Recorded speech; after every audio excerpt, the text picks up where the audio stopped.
അത്യുന്നതനായ ദൈവത്തിൻ്റെ അതുല്യമായ നാമം ഈ അനുഗ്രഹീത പ്രഭാതത്തിൽ വാഴ്ത്തപ്പെടട്ടെ. നിങ്ങളുമായി ഒരുമിച്ച് നമുക്ക് കർത്താവിനെ മഹത്വപ്പെടുത്തുവാൻ ദൈവം തന്ന കൃപകൾക്കും അവസരത്തിനുമായി സ്തോത്രം ചെയ്യുന്നു. ഇന്ത്യ പെന്തക്കോസ്റ്റ് ദൈവസഭ കേരള സ്റ്റേറ്റ് കൺവെൻഷൻ്റെ ഈ വെള്ളിയാഴ്ച ദിവസം പ്രഭാതം കർത്താവിൻ്റെ മുഖം അന്വേഷിക്കുവാൻ കർത്താവ് നമുക്ക് അവസരം തന്നിരിക്കുന്നുള്ള ഈ യോഗം പ്രസിഡ് ചെയ്യുന്ന ബഹുമാന്യ കർത്തുദാസൻ പാസ്റ്റർ ജോൺ റിച്ചാർഡ് അവറുകൾ IBC കേരള സ്റ്റേറ്റിന് ഏറ്റവും അനുഗ്രഹിക്കപ്പെട്ട നിലയിൽ നേതൃത്വം നൽകുന്ന സ്റ്റേറ്റ് പ്രസിഡന്റ് ആയിരിക്കുന്ന പാസ്റ്റർ KC തോമസ് അവറുകൾ, വൈസ് പ്രസിഡന്റ് ആയിരിക്കുന്ന പാസ്റ്റർ എബ്രഹാം ജോർജ് അവറുകൾ, സെക്രട്ടറി ആയിരിക്കുന്ന പാസ്റ്റർ ഡാനിൽ കൊന്നൽക്കുന്ന അവറുകൾ, ജോയിന്റ് സെക്രട്ടറി ആയിരിക്കുന്ന പാസ്റ്റർ രാജു ആനിക്കാട് അവറുകൾ, ജോയിന്റ് സെക്രട്ടറി ആയിരിക്കുന്ന brother James George Vengoor, treasurer ആയിരിക്കുന്ന ബ്രദർ PM ഫിലിപ്പ് അവറുകൾ, അങ്ങനെ വ്യത്യസ്ത ഈ മലബാർ മേഖലയിലും ഇതിൻ്റെ ചുറ്റുപാട് മേഖലകളിലും കേരളത്തിൻ്റെ വ്യത്യസ്ത ഭാഗത്തും അനുഗ്രഹിക്കപ്പെട്ട നിലയിൽ സെൻറ്റർ പ്രവർത്തനങ്ങൾക്ക് നേതൃത്വം നൽകുന്ന ഏറ്റവും ആദരണീയരായ സീനിയർ ദൈവദാസന്മാർ നിരവധി പേരുടെ സാന്നിധ്യം ഇവിടെയുണ്ട്. അവരെ എല്ലാവരെയും ഓർത്ത് കർത്താവിന് സ്തോത്രം ചെയ്യുന്നു. എനിക്ക് ശേഷം കർത്താവിൻ്റെ വചനം പങ്കുവെക്കുന്ന അനുഗ്രഹിതരായ കർത്തുദാസന്മാർ പാസ്റ്റർ ഡിയോൾ ലൂയിസ് അവറുകൾ, പാസ്റ്റർ ഷിബു നെടുവേലി അവറുകൾ തുടങ്ങി വേദിയിലും സദസ്സിലുമായിരിക്കുന്ന അനുഗ്രഹിക്കപ്പെട്ട ദൈവദാസന്മാർ, ദൈവമക്കൾ, ഈ ലൈവ് ടെലികാസ്റ്റിലൂടെ ശ്രദ്ധിക്കുന്ന പ്രിയപ്പെട്ടവർ, അനുഗ്രഹിക്കപ്പെട്ട ഗായക സംഘം, എല്ലാവർക്കും യേശു ക്രിസ്തുവിൻ്റെ വന്യ പരിശുദ്ധ നാമത്തിലുള്ള ക്രിസ്തീയ സ്നേഹ അഭിവാദനങ്ങൾ ഇന്ന് പകൽ അറിയിക്കുന്നു. നമുക്കൊന്നിച്ച് കർത്താവിനെ മഹത്വപ്പെടുത്തുവാൻ, ദൈവത്തിൻ്റെ വചനത്തിൻ്റെ മാധുര്യത തിരിച്ചറിയുവാൻ കർത്താവ് ഈ ദിവസങ്ങൾ നമുക്ക് അവസരം നൽകിക്കൊണ്ടിരിക്കുന്നു. അതിനായി കർത്താവിന് സ്തോത്രം ചെയ്യുന്നു. വളരെ പ്രാർത്ഥനയോടെ ഈ പകലും നമുക്കൊന്നിച്ച് കർത്താവിൻ്റെ വചനത്തിന് മുമ്പിലേക്ക് അടുത്തു വരാം. ദൈവം എൻ്റെ പക്കൽ ഭാരമേൽപ്പിച്ച ഒരു ചിന്ത വേഗത്തിൽ നമ്മൾ ചിന്തിച്ചു തുടങ്ങുവാൻ താല്പര്യപ്പെടുകയാണ്. അതിന് ആധാരമായി നമ്മൾ ഒരുമിച്ച് ചിന്തിക്കാൻ താല്പര്യപ്പെടുന്നത് 2 രാജാക്കന്മാരുടെ പുസ്തകം അതിൻ്റെ 22-ാം അധ്യായത്തിലേക്കാണ് നമ്മുടെ ശ്രദ്ധ തിരിക്കുന്നത്. 2 രാജാക്കന്മാരുടെ പുസ്തകം അതിൻ്റെ 22-ാം അധ്യായം. അതിനകത്ത് പരാമർശിക്കുന്ന യോശിയാവ് എന്ന് പറഞ്ഞൊരു മനുഷ്യൻ, അദ്ദേഹത്തിലൂടെ ദൈവം ചെയ്തൊരു ദൈവപ്രവൃത്തിയാണ് നമ്മൾ ഒരുമിച്ച് ചിന്തിക്കാൻ താല്പര്യപ്പെടുന്നത്. യോശിയാവ് എന്ന മനുഷ്യനെ സംബന്ധിച്ച് അവിടെ എഴുതി വെച്ചിരിക്കുന്ന ഒരു പദപ്രയോഗമുണ്ട്. അവൻ യഹോവയ്ക്ക് പ്രസാദമായുള്ളത് ചെയ്തു. തൻ്റെ പിതാവായ ദാവീദിന്റെ വഴിയിലൊക്കെയും വലത്തോട്ടും ഇടത്തോട്ടും മാറാതെ നടന്നു. ഈ യോശിയാവ് എന്ന് പറഞ്ഞ മനുഷ്യനെ, പ്രത്യേകിച്ച് ഇസ്രായേലിന്റെ ചരിത്രവുമായിട്ട് ബന്ധപ്പെട്ട് ഏറ്റവും ഗൗരവമായ ഒരു മനുഷ്യന്റെ ചരിത്രമാണ് ഈ യോശിയാവ് എന്ന് പറഞ്ഞ മനുഷ്യന്റെ ചരിത്രം. കാരണം അദ്ദേഹത്തിന്റെ ചരിത്രത്തിന് മുൻപിലുള്ള 2 രാജാക്കന്മാരുടെ ചരിത്രം നമ്മൾ നോക്കിയാൽ ഇസ്രായേൽ ഒരു വല്ലാത്ത അനുഭവങ്ങളിലൂടെ യഹൂദ കടന്നുപോയിക്കൊണ്ടിരിക്കുകയാണ്. ഒരു വല്ലാത്ത അനുഭവങ്ങളിലൂടെ അരക്ഷിതാവസ്ഥകൾ, അന്യാരാധനകൾ, തിന്മയുടെ തേരോട്ടങ്ങൾ, കൊട്ടാരങ്ങൾ സ്പോൺസർ ചെയ്തിരിക്കുന്ന അന്യാരാധന പ്രവണതകൾ, അശേര പ്രതിഷ്ഠകൾ, ഇത് മുഴുവൻ ആ ദേശത്ത് നടന്നുകൊണ്ടിരിക്കുന്നു. ഇദ്ദേഹത്തിന്റെ വല്യപ്പച്ചനായ ഹിസ്കിയാവിന്റെ കാലഘട്ടം മുതൽ നമ്മളൊന്ന് ചിന്തിച്ചാൽ ഒരു കാര്യത്തിന്റെ തുടർച്ച നമുക്കതിനകത്ത് കാണാൻ കഴിയുന്നുണ്ട്. ഹിസ്കിയാവ് എന്ന മനുഷ്യനെ പറ്റി തിരുവെടുത്ത് പറയുന്നത് ദൈവത്തിന്റെ വഴിയിൽ നടന്നൊരു മനുഷ്യനായിരുന്നു. ഇതിന്റെ 2 അധ്യായങ്ങൾക്ക് പുറകിലേക്ക് നോക്കുമ്പം ഹിസ്കിയ രാജാവിനെ നമുക്ക് കാണാം. ഇദ്ദേഹത്തിന്റെ ചരിത്രം നമുക്കറിയാം. ദൈവത്തോട് മതിലിന് നേരെ മുഖം തിരിച്ച് പ്രാർത്ഥിച്ച് ആയുസ് ചോദിച്ചു വാങ്ങിച്ചൊരു മനുഷ്യനാണ്. എന്നാൽ അദ്ദേഹത്തെ പറ്റിയും തമ്പുരാൻ പറയുന്ന ഒരു കാര്യമുണ്ട്. ദൈവത്തിൽ ആശ്രയിച്ചൊരു മനുഷ്യനായിരുന്നു. അവൻ ഇസ്രായേലിന്റെ ദൈവമായ യഹോവയിൽ ആശ്രയിച്ചൊരു വ്യക്തിയായിരുന്നു. യഹോവയോട് ചേർന്നിരുന്ന മനുഷ്യനായിരുന്നു. വിട്ടുമാറാതെ പിന്തുടർന്നൊരു വ്യക്തിയായിരുന്നു ഈ ഹിസ്കിയാവ് എന്ന് പറഞ്ഞ മനുഷ്യൻ. എന്നാൽ ഈ ഹിസ്കിയാവിന്റെ ചരിത്രം അവസാനിക്കുമ്പം യെശയ്യാ പ്രവാചകന്റെ പുസ്തകം 39-ാം അധ്യായം അതിന്റെ 8-ാമത്തെ വാക്യത്തിലേക്ക് വരുമ്പം 39-ൽ ഒരു സംഭവം നടക്കുന്നു. ഈ മനുഷ്യന് ദൈവം 15 സംവത്സരം ആയുസ് നീട്ടിക്കൊടുത്തു. ഇതിനുശേഷം ബാബേൽ രാജാവായ മോരെക് ബലദാൻ ഈ മനുഷ്യന് സമ്മാനങ്ങൾ കൊടുത്തു വിടുന്നു. ആൾക്കാരെ പറഞ്ഞു വിടുന്നു. കൊട്ടാരം കാണാൻ വരുന്നു, അപ്രീഷിയേറ്റ് ചെയ്യാൻ വരുന്നു. ഇങ്ങനെ വരുന്ന സമയത്ത് ഈ മനുഷ്യൻ ഈ കൊട്ടാരത്തിനകത്തുള്ള മുഴുവൻ കാര്യങ്ങളും ഈ ബാബേലിന്റെ ആൾക്കാരെ കാണിക്കുകയാണ്. ഇതിനുശേഷം യെശയ്യാവ് ഇദ്ദേഹത്തിന്റെ അടുക്കൽ വന്നിട്ട് പറയുന്ന ഒരു കാര്യമുണ്ട്. നീ എന്തൊക്കെ അവരെ കാണിച്ചു? ഈ മനുഷ്യൻ പറഞ്ഞു, അവരെ കാണിക്കാത്തതായിട്ടൊന്നുമില്ല, എൻ്റെ പ്രതാപങ്ങൾ മുഴുവൻ ഞാൻ അവരെ കാണിക്കുവാനിടയായി. യെശയ്യാ പ്രവാചകൻ പറഞ്ഞു, നീ ഇത് ചെയ്തത് കൊണ്ട് നിന്റെ തലമുറ ബാബേലിലേക്ക് പോകും. ബാബേൽ നിങ്ങളെ തകർത്തെറിയും. നിന്റെ തലമുറ ബാബിലോണ്യ കൊട്ടാരത്തിനകത്ത് ഷണ്ണന്മാരായിട്ടിരിക്കും. ഇത് കേട്ടപ്പോൾ ഈ ഹിസ്കിയാവ് എന്ന് പറഞ്ഞ വല്യപ്പച്ചൻ പറഞ്ഞൊരു പദമുണ്ട്. നീ പറഞ്ഞ വാക്കുകൾ നല്ലത് തന്നെ. അടുത്തൊരു പദം, എന്നാൽ എൻ്റെ കാലത്ത് സമാധാനവും സന്തോഷവും ഉണ്ടാകുമല്ലോ. ഇതൊരു വല്ലാത്ത സിൻഡ്രമാണ്. വല്യപ്പച്ചനാണ് എല്ലാത്തിനും. അവിടെ നിങ്ങൾ നോക്കിയാൽ മതി, അവിടെ തുടക്കം കുറിക്കുന്നു. ഹിസ്കിയാവ് തുടക്കം കുറിക്കുക.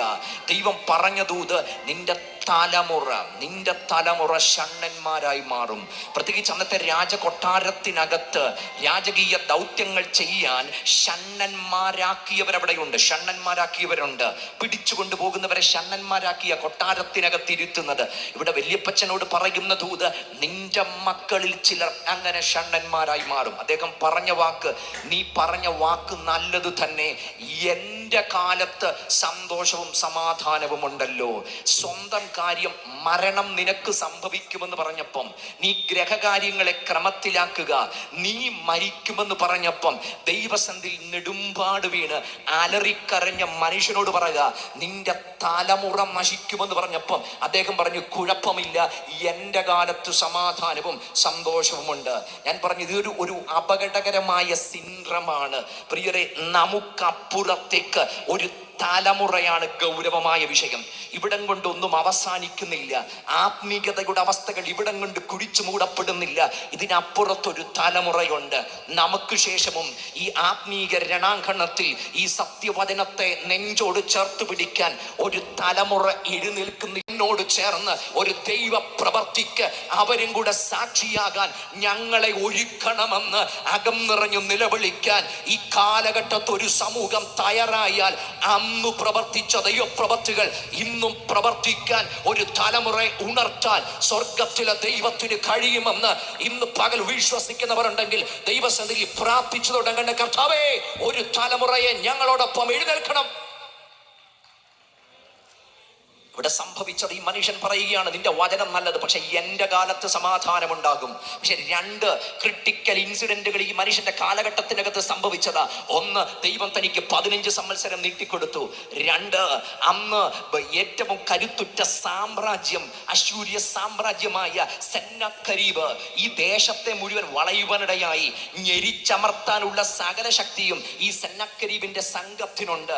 എന്നാൽ ദൈവസന്നിധിയിൽ അന്നേരം ഈ മനുഷ്യൻ നെടുമ്പാട് വീണു, അലറിക്കരഞ്ഞു. സംഭവിച്ചത്, ഒരൊറ്റ ദൂതൻ ഇറങ്ങി വന്നപ്പം 1,85,000 പേര് ഒറ്റ രാത്രി കൊണ്ട് പട്ടുപോയി. അപ്പം അദ്ദേഹം തൻ്റെ കാലത്ത് യുദ്ധം വന്നപ്പം നിലവിളിച്ചു, തനിക്കൊരു രോഗം വന്നപ്പം ഈ മനുഷ്യൻ നിലവിളിച്ചു. പക്ഷെ തന്നോടുള്ള ദൈവത്തിന്റെ ദൂത, നിന്റെ തലമുറ നശിച്ചു പോകുമെന്ന് ദൂത് പറഞ്ഞിട്ട് ആ മനുഷ്യന് നെടുമ്പാട് വീണാൻ കഴിഞ്ഞില്ല. ഇതൊരു വല്ലാത്ത സിൻഡ്രമാണ്.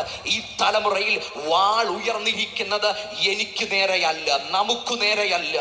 നമുക്കപ്പുറത്ത് ഈ വിശ്വാസത്തെ തന്നെ ചോദ്യം ചെയ്യത്തക്ക നിലവാരങ്ങളിൽ ഇന്നേ അതിന്റെ പ്രവണതകൾ എഴുന്നേറ്റുകൊണ്ടിരിക്കുമ്പോൾ, വാള് നമ്മുടെ തലയ്ക്ക് മുകളിൽ നിൽക്കുമ്പോൾ കൃപ പ്രാപിച്ച ദൈവജനത്തിന് എങ്ങനെ മൗനമായിരിക്കാൻ കഴിയും? എങ്ങനെ പ്രതികരിക്കാതിരിക്കാൻ കഴിയും? അതിന്റെ നടുവിൽ എങ്ങനെ നിർനിമേഷരായിട്ടിരിക്കാൻ കഴിയും? നാം ഉണർന്നില്ലെങ്കിൽ നാളെയുടെ നീളകളിൽ ഒരു തകർച്ച, ഒരു തളർച്ച, ഒരു വല്ലാത്ത അവസ്ഥ ഇതിനകത്ത് സംഭവിക്കുമെന്ന് അകത്ത് ഉറപ്പുണ്ടെങ്കിൽ, ബോധ്യമുണ്ടെങ്കിൽ അന്തരാത്മാവിൽ നിലവിളിച്ചിട്ട് പറയണ, കർത്താവേ, ഞങ്ങളെ ഒന്ന് മടക്കിക്കൊണ്ടുവരണം. പരിശുദ്ധാത്മാവിന്റെ ഒരു പ്രവൃത്തികൾ നമ്മുടെ ആവർത്തിക്കപ്പെടണം. ഇന്നലെ കണ്ട എന്തെങ്കിലും കേട്ടറിവുകളല്ല, എന്തെങ്കിലും സംതിങ് യുണീക്ക് ആയിട്ടുള്ളത് ഞങ്ങളുടെ ഇടയിൽ സ്വർഗം ചെയ്യണമെന്ന് അകം നിറഞ്ഞുള്ള പ്രാർത്ഥനകൾ ഉയരുവാനിടയാകണം. ജീസസ്. അടുത്ത തലമുറയോട് ചോദ്യം വന്നപ്പം ഹിസ്കിയാവ് പറഞ്ഞു, കുഴപ്പമില്ല, എൻ്റെ കാലത്ത്. അപ്പം ഹിസ്കിയാവ് പറഞ്ഞു, കുഴപ്പമില്ല, എൻ്റെ കാലത്ത് സമാധാനവും സന്തോഷമുണ്ട്. എൻ്റെ കാലമല്ല വിഷയം, എൻ്റെ തലമുറയുടെ കാലം കൂടെ വിഷയ. കർത്താവ് വരുന്നോളം ഈ വിശ്വാസം എന്നെ വിശ്വസ്തയോടെ ഭാരമേൽപ്പിച്ചതാ.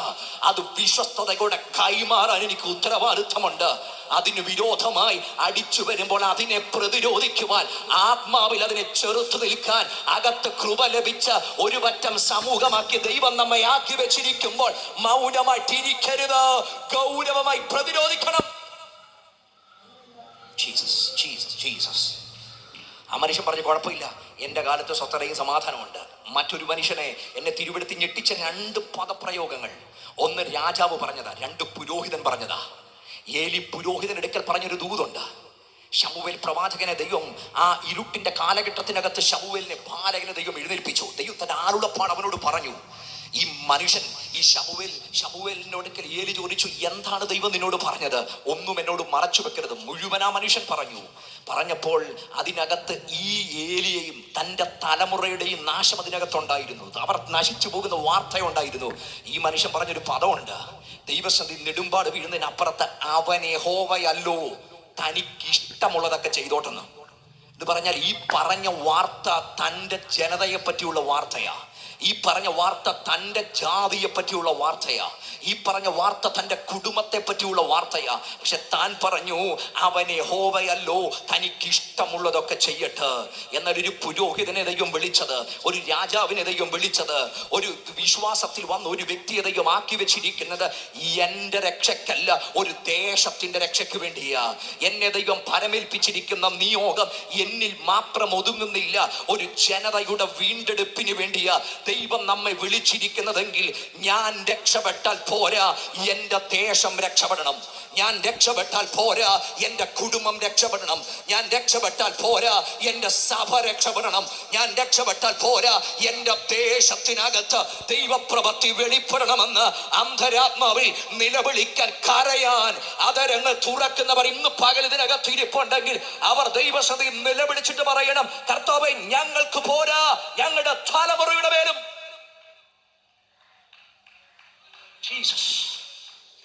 അവസാനിക്കുന്നില്ല. ഈ ദൈവിക നിയോഗങ്ങൾ കൈമാറുവാൻ സ്വർഗം നമ്മെ ഏൽപ്പിച്ചിരിക്കുക. പലതും ഇന്ന് കേട്ടറിവ് മാത്രമാ. ദൈവപ്രവൃത്തി എന്നത് കേട്ടറിവിലേക്ക് മാത്രം ഇത് ഒതുങ്ങിയിരിക്കുക. എന്നാൽ തിരുവെടുത്ത് പറയുന്നത് കേട്ടറിവിനപ്പുറത്ത് അനുഭവീയമാകുന്ന നിലയിൽ ദൈവപ്രവൃത്തികൾ നമ്മിൽ വെളിപ്പെടണം. എന്താണ് പെന്തക്കോസ്റ്റിന്റെ യൂണീക്നെസ് എന്ന് പറയുന്നത്? പെന്തക്കോസ്റ്റിന് പറയാൻ എന്തെങ്കിലും ഉണ്ടെങ്കിൽ അതിനകത്തിറങ്ങി വന്ന യൂണീക്കായിട്ടുള്ള ദൈവപ്രവൃത്തികളും യൂണീക്കായിട്ടുള്ള ജീവിതവും യൂണീക്കായിട്ടുള്ള ദൈവത്തിന്റെ വചനവും അവിടെ നടന്ന ദൈവ മഹത്വത്തിന്റെ അത്ഭുതങ്ങളും അടയാളങ്ങളും ഇതായിരുന്നു പെന്തക്കോസ്റ്റിന്റെ യൂണീക്നെസ് എന്ന് പറയുന്നത്. മറ്റുള്ളവർക്ക് അന്നരവും ഒത്തിരി കാര്യങ്ങൾ, പള്ളികൾ, പള്ളിമേടകൾ, ആചാരങ്ങൾ, അനുഷ്ഠാനങ്ങൾ, പെരുന്നാളുകൾ, പദയാത്രകൾ, തീർത്ഥയാത്രകൾ, ഇത് മുഴുവൻ അവർക്കുണ്ട്. എന്നാൽ ഇതൊന്നും നമുക്കില്ലായിരുന്നു. എന്നാൽ ഇവിടെ ഒന്നുണ്ടായിരുന്നു, ദൈവ മഹത്വം ഇറങ്ങി വരുന്നുണ്ടായിരുന്നു, ദൈവ സാന്നിധ്യം ഇറങ്ങി ഉണ്ടായിരുന്നു. പെന്തക്കോസ്റ്റിന്റെ മുഖമുദ്ര എന്നത് അവിടെ പ്രചരിപ്പിക്കപ്പെട്ട, അവിടെ പ്രഘോഷിക്കപ്പെട്ട ദൈവ വചനത്തിന്റെ അത്ഭുത സത്യങ്ങൾ, വചനത്തിന്റെ നിർമ്മല സത്യങ്ങൾ, അവിടെ സംഭവിച്ച അത്ഭുതങ്ങൾ, അടയാളങ്ങൾ, വീര്യപ്രവൃത്തികൾ, പരിശുദ്ധാത്മാവിന്റെ ഇടപെടലുകൾ, ഇതൊക്കെയായിരുന്നു പെന്തക്കോസ്റ്റിനെ യൂണീക്കായിട്ട് നിലനിർത്തിയതെങ്കിൽ നാം എവിടേക്കാ മടങ്ങി വരേണ്ടത്? മടങ്ങി വരണം ദൈവവചനത്തിലേക്ക്, മടങ്ങി വരണം പരിശുദ്ധാത്മാവിന്റെ പ്രവർത്തനങ്ങളിലേക്ക്, മടങ്ങി വരണം ദൈവശക്തിയുടെ പ്രദർശനശാലകളായി ദൈവസഭകൾ മടങ്ങി വരണമെന്ന്. ഈ അന്ത്യകാലത്ത് അങ്ങനെ ഒരു ദൈവപ്രവൃത്തി വെളിപ്പെടണമെന്ന് അകത്ത് ആഗ്രഹിക്കുന്നവരുണ്ടെങ്കിൽ ഈ പകൽ പ്രാർത്ഥിച്ചു തുടങ്ങേണ്ട, കർത്താവേ, ഞങ്ങളെ ഒന്ന് മടക്കി വരുത്തണം. നമ്മൾ അനുഭവിച്ചത് അടുത്ത തലമുറയ്ക്ക് കേട്ടുകേൾവിയായി മാറരുത്. ഒരിക്കലും അനുഭവിക്കാത്ത ഒരു കാര്യം പറഞ്ഞു കൊടുത്തു കഴിഞ്ഞാൽ അത് വെറും കേട്ടുകേൾവിയായി മാറും. ഈ അടുത്ത കാലത്ത് ഒരു മാതാവ് എന്നോട് പറഞ്ഞൊരു കാര്യമുണ്ട്. ആ ഒരു കൊച്ചു കുഞ്ഞ് 2-3 വയസ്സ് പ്രായം മാത്രമേ കുഞ്ഞിനുള്ളൂ. കഴിക്കാൻ ഭയങ്കര പാടാ. ഈ കഴിക്കാൻ പാടുള്ള കുഞ്ഞിനെ കഴിപ്പിക്കാൻ വേണ്ടി ഈ അമ്മ സൊമാലിയിലും മറ്റേയുള്ള ആ കുറെ പട്ടിണിപ്പാവങ്ങളായി കുഞ്ഞുങ്ങളുടെ ഫോട്ടോ കാണിച്ചിട്ട് പറഞ്ഞു, കുഞ്ഞെ, ഒരു നേരത്തെ ഫുഡില്ലാതെ അവരാകപ്പാടെ ഇവിടെ പട്ടിണി കിടക്കുക, നിനക്കിവിടെ ഫ്രിഡ്ജ് നിറയെ ഫുഡിരിക്കുമ്പം നീ എന്തുകൊണ്ട് കഴിക്കുന്നില്ല? ഈ കൊച്ചു തിരിച്ചു പറഞ്ഞൊരു മറുപടി കൊണ്ട്, എന്തിനവര് പട്ടിണി കിടക്കുന്നത്, ഫ്രിഡ്ജ് തുറന്നങ്ങ് കഴിച്ചാൽ പോരെന്ന്. എന്ന് പറഞ്ഞാൽ ഈ കൊച്ചിനെ സംബന്ധിച്ച് അത് വളർന്നു വന്ന കാലഘട്ടത്തിൽ ഫ്രിഡ്ജിൽ നിന്ന് ഫുഡ് എടുക്കുന്നതും കഴിക്കുന്നതും മാത്രമേ ഈ കുഞ്ഞ് കണ്ടിട്ടുള്ളൂ. പട്ടിണി എന്ന ലോകം അതിന് ചിന്തിക്കാൻ കഴിയത്തില്ല. ദാരിദ്ര്യം എന്ന ലോകം അതിന് ചിന്തിക്കാൻ കഴിയത്തില്ല. അതിന് പാപ്പരത്തത്തെ പറ്റി ചിന്തിക്കാൻ കഴിയത്തില്ല. ആയുസിൽ ഇന്ന് വരെ കാണാത്തൊരു കാര്യം ഉണ്ടെന്ന് പറഞ്ഞാൽ വിശ്വസിക്കാൻ ഒരല്പം പാട് ആ കുഞ്ഞിന്റെ ബുദ്ധിക്ക് സംഭവിച്ചു. ഞാൻ ചോദിക്കട്ടെ, പെന്തക്കോസ്റ്റിനകത്ത് യുണീക്നെസ് ഉണ്ടെന്ന് ഞാൻ പറഞ്ഞു കൊടുക്കുന്നതിന് അപ്പുറത്ത്, നാം വിളംബരം ചെയ്യുന്നതിന് അപ്പുറത്ത്, ആ പെന്തക്കോസ്റ്റിന്റെ യുണീക്നെസ് നമ്മുടെ ജീവിതത്തിലൂടെ, നമ്മുടെ പ്രവൃത്തിയിലൂടെ, നമ്മുടെ ഇടയിൽ അത് നടക്കുമ്പോൾ പരപ്രേരണകൾ കൂടാതെ ദേശം അടയാളപ്പെടുത്തും, അടുത്ത തലമുറ അടയാളപ്പെടുത്തും. ഇതൊരു സാധാരണ കൂട്ടമല്ല, ഇതൊരു സാധാരണ മൂവ്മെന്റ് അല്ല. ഇതിനകത്ത് വ്യാപരിക്കുന്ന ഒരു പരിശുദ്ധാത്മാവിന്റെ പ്രവർത്തനമുണ്ടെന്ന് ആരും പറയാതെ അവിടെ അടയാളപ്പെടുത്തുമെങ്കിൽ എത്ര പേർക്ക് ഈ തലമുറക്കകത്ത് പ്രാർത്ഥിച്ചു തുടങ്ങാൻ കഴിയും? കർത്താവേ, കേട്ടറിവിനപ്പുറത്ത് അടയാളപ്പെടുത്തുന്ന ചില ദൈവപ്രവൃത്തികൾ, അടയാളപ്പെടുത്തുന്ന വചനത്തിന്റെ അത്ഭുത വ്യാപാരങ്ങൾ, ദൈവവചനത്തിലേക്കുള്ള ഗൗരവമായ മടങ്ങി വരവുകൾ ഞങ്ങളുടെ ഇടയിൽ സംഭവിക്കണം. ജീസസ്. ഈ ജനം കേട്ടൊരു ഇസ്രായേൽ ചരിത്രത്തിനകത്ത് നോക്കുമ്പോൾ ഈ ജനം ഇവരിൽ നടന്നൊരു സംഭവമുണ്ട്. അതാണ് ചെങ്കടൽ വഴിമാറി. അപാരമായ സംഭവമാണ്. അതുവരെ ആ ജനം കണ്ടതിൽ വെച്ച് ഏറ്റവും കരുത്തുറ്റ സംഭവം എന്ന് പറയാം ചെങ്കടൽ വഴി മാറി. ഒരുപക്ഷെ ആ സമുദ്രത്തിന്റെ ജലത്തെ മുഴുവൻ കരയിൽ കയറ്റുന്ന കാറ്റുകളെ അവർ കണ്ടിട്ടുണ്ട്. എന്നാൽ ഒറ്റ രാത്രി അടിച്ച തീ കാറ്റുകൊണ്ട് ആ സമുദ്രത്തിന്റെ ജലങ്ങളെ വഴിമാറ്റി നടുവിലൂടെ കര വെളിപ്പെടുത്തി റോഡാക്കി അതിലൂടെ നടത്താൻ കഴിയുന്ന ദൈവപ്രവൃത്തികൾ അവിടെ ചരിത്രത്തിനകത്തുണ്ട്. ഇത് കണ്ട ഏതെങ്കിലും ഒരു അപ്പന് മറക്കാൻ പറ്റുമോ? ഏതെങ്കിലും ഒരു അമ്മയ്ക്ക് മറക്കാൻ പറ്റുമോ? ഇല്ല. എന്നാൽ അവിടെ കൈക്കുഞ്ഞുങ്ങളുണ്ട്, അടയാളപ്പെടുത്താത്ത എണ്ണിക്കൂടാത്ത കൈക്കുഞ്ഞുങ്ങൾ അവിടെയുണ്ട്. ഇവർ കണ്ടിട്ടില്ല ഈ ചെങ്കടൽ മുറിയുന്നത്. ഈ കുഞ്ഞുങ്ങൾക്ക് തിരിച്ചറിവില്ലാത്ത കുഞ്ഞുങ്ങൾ ആ ഇടയിലുണ്ട്. അവർ കണ്ടിട്ടില്ല ഈ ചെങ്കടൽ മുറിയുന്നത്. എന്നാൽ അപ്പന്മാർ അമ്മമാർ പറഞ്ഞു കൊടുത്തിട്ടുണ്ട്, ചെങ്കടൽ ഞങ്ങൾക്ക് മുമ്പിൽ വഴിമാറിയിട്ടുണ്ട്, ചെങ്കടലിനെ പിളർന്നൊരു ദൈവമുണ്ട്. പക്ഷെ വളർന്നു വന്ന് ഈ കുഞ്ഞുങ്ങൾ കണ്ടൊരു കാഴ്ച ഞാൻ പറയാം. ഈ സാക്ഷ്യം പറഞ്ഞ അപ്പനും അമ്മയും മരുഭൂമിയിൽ വീണു പോകുന്നത് അവർ കണ്ടു, മരുഭൂമിയിൽ പട്ടുപോകുന്നത് അവർ കണ്ടു, പിറുപിറുപ്പ് അവർ കണ്ടു, മത്സരവാക്കുകൾ അവർ കണ്ടു. എന്നാൽ ഇതിനപ്പുറത്തേക്ക് ഈ ഒരു തലമുറയെ ദൈവം കൊണ്ടു നിർത്തിയ ഒരിടമുണ്ട്. അത് യോർദാന്റെ കരയാണ്. ഇന്നലെ ചെങ്കടലിനെ പിളർന്നതിനെ പറ്റി കേട്ട ജനതയെ ഇന്ന് യോർദാന്റെ മുമ്പിൽ നിൽക്കുക. എന്നാൽ അവിടെ ഒരു ടെസ്റ്റിംഗ് നടക്കുന്നത്. ഇന്നലെ ചെങ്കടലിൽ മാത്രമല്ല, 40 വർഷം പുറകിൽ മാത്രമല്ല, അന്ന് എന്തൊക്കെ ചെയ്യാൻ കഴിഞ്ഞോ അത് ഇന്നും ചെയ്യാൻ കഴിയുന്ന ഒരു ദൈവമുണ്ട്. യോർദാന്റെ മുൻപിൽ നിന്നുകൊണ്ട് പുരോഹിതന്മാർ പെട്ടകമെടുത്ത് കാൽ യോർദാനിൽ ചവിട്ടിയപ്പോൾ മരണ യോർദാൻ അവിടെ വഴിമാറിയെങ്കിൽ ചെങ്കടലിൽ പ്രവർത്തിച്ചത് യോർദാന്റെ മുമ്പിൽ ദൈവം ആവർത്തിക്കുകയാണെങ്കിൽ പതിറ്റാണ്ടുകളുടെ പുറകിൽ പെന്തക്കോസ്തിന്റെ തനിമയിൽ വെളിപ്പെട്ട ദൈവാനുഭവങ്ങൾ, വചനത്തിന്റെ ശക്തി ഇന്നും അത് വെളിപ്പെടുവാൻ, ദൈവത്തിന് വെളിപ്പെടുത്തുവാൻ കഴിയുമെന്ന് അകത്തു വിശ്വസിക്കുന്നവർ ഇന്ന് പകൽ ഇതിനകത്ത് ഇരിപ്പുണ്ടെങ്കിൽ ധൈര്യത്തോടെ ആധരങ്ങൾ തുറന്ന് ഇന്ന് പകൽ പ്രാർത്ഥിച്ചു തുടങ്ങട്ടെ. കർത്താവേ, ആ പെന്തക്കോസ്തിന്റെ മഹത്വം, ആ ദൈവശക്തിയുടെ മഹത്വം, പരിശുദ്ധാത്മാവിന്റെ മഹത്വം, വചനത്തിന്റെ ശക്തി വിശ്വസിച്ച് ഇന്ന് പകൽ ആധരങ്ങൾ തുറന്ന് ജനം പ്രാർത്ഥിച്ചു തുടങ്ങട്ടെ. ആ ദൈവകരം നമ്മുടെ മേൽ വരട്ടെ, വചനത്തിന്റെ ശക്തി നമ്മുടെ മേൽ വരട്ടെ. കേവലം ഒരു വാക്കായിട്ടല്ല കേട്ടോ, കേവലം ഒരു ശബ്ദമായിട്ടല്ല, ദൈവത്തിന്റെ വായിൽ നിന്ന് പുറപ്പെടുന്ന ശബ്ദമായി ഇന്ന് പകല വചനത്തെ സ്വീകരിക്കാൻ അന്തരാത്മാവിൽ മനസ്സുണ്ടെങ്കിൽ വിശ്വസിക്കുന്നവർക്ക് വേണ്ടി ഇന്ന് പകൽ ആ വചനം വ്യാപരിക്കുന്നത്. ഒന്നിച്ചൽപ്പ നിമിഷങ്ങൾ ദൈവത്തിന് ധൈര്യത്തോടെ മഹത്വം കൊടുത്തു തുടങ്ങട്ടെ. ഒരു മടങ്ങി വരവിന് വേണ്ടി, ഒരു മടങ്ങി വരവിന് വേണ്ടി ആഴത്തിലൊരു നിലവിളി ഉയരട്ടെ.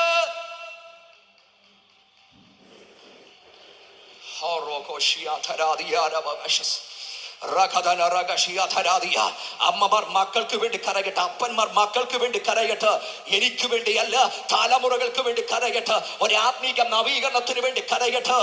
എനിക്ക് എന്തെങ്കിലും ഉയർത്തിപ്പിടിക്കാനല്ല, മറിച്ച് ഈ സത്യവചനത്തിന്റെ വ്യക്താക്കളായി അടുത്തൊരു തലമുറ എന്നോടൊപ്പം വേണമെന്ന്, ആത്മനിറവോടൊരു തലമുറ വേണമെന്ന്, വചനത്തിനകത്തൊരു തലമുറ വേണമെന്ന് അകത്ത് ആഗ്രഹിക്കുന്നവർ പ്രാർത്ഥിച്ചു തുടങ്ങട്ടെ.